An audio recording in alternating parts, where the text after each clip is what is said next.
Headline news બિંદાસ બેધડક.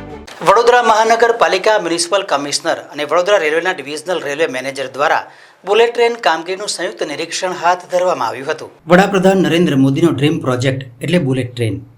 Bullet ટ્રેનની કામગીરીની સમીક્ષા કરવા વડોદરા મ્યુનિસિપલ કમિશનર અરુણ મહેશ બાબુ અને વડોદરા રેલવેના ડિવિઝનલ રેલવે મેનેજર રાજુ ભડકે સંયુક્ત રીતે કામગીરીનું નિરીક્ષણ કરવા આવી પહોંચ્યા હતા. વડોદરા મહાનગરપાલિકા દ્વારા રેલવે ઓવરબ્રિજની વાત કરવામાં આવી છે. ત્યાં ટ્રાફિકને કેવી રીતે ડાયવર્ઝન આપી શકાય, લોકોને કોઈપણ પ્રકારની હાલાકી ન થાય તે માટે બુલેટ ટ્રેન કામગીરીની જગ્યા પર સ્થળ નિરીક્ષણ કરવામાં આવ્યું હતું. આ સમયે વડોદરા રેલવેના ડિવિઝનલ રેલવે મેનેજર પણ તેમની સાથે વિશેષ ઉપસ્થિત રહ્યા હતા.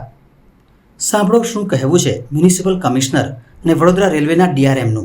आज कमिश्नर साहब के साथ विजिट किया, वो अलकापुरी आरओबी पे आरओबी बनाने का जो प्रपोजल है उसको एग्जामिन किया.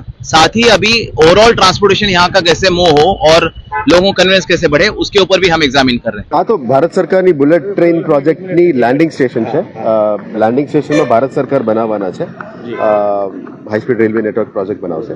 અમારે એક્ઝિસ્ટિંગ એક જે પીવીઆર ટ્રાન્સક્યુબ એક્ઝિસ્ટિંગ બસ સ્ટેશન છે અને આની નેક્સ્ટમાં વિટકોસનું સબ કનેક્ટિવિટી બસ સ્ટેશન છે. તો આવનારા દિવસોમાં જે રીતનું રેલવેના અધિકારીઓ ડીઆરએમ સાહેબે કીધું, બુલેટ ટ્રેનથી રેલવે સ્ટેશન કનેક્ટ કરવા માટે એ લોકો ટ્રાવેલેટર બનાવવાના છે. એટલે અમે એ જ વિચારતા હતા કે રેલવેઝથી અમે કેવી રીતે આપણા સિટીની બસને કેવી રીતે કનેક્ટ કરી શકાય.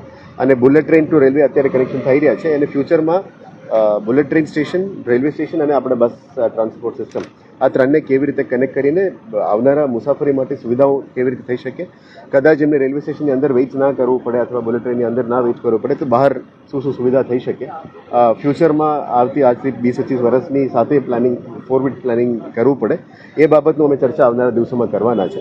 એટલે પ્રેઝન્ટ ફર્સ્ટ પ્લાનિંગ સ્ટેજમાં છે. એટલે આવનારા દિવસોમાં વિચારીશું કે કયા સુવિધા આવી શકે. નેક્સ્ટ મીટિંગ અમે બુલેટ ટ્રેનની ઓફિશિયલ્સ અને રેલવે ઓફિશિયલ્સ અને વીએમસી સાથે મળીને કરવાના છે. સાથે કદાચ પોલીસને પણ રાખીશું, કારણ કે ટ્રાફિકની ઇઝમેન્ટ કેવી રીતે થઈ શકે એ સિટી પોલીસને પણ અમે કન્સલ્ટ કરીને કરીશું.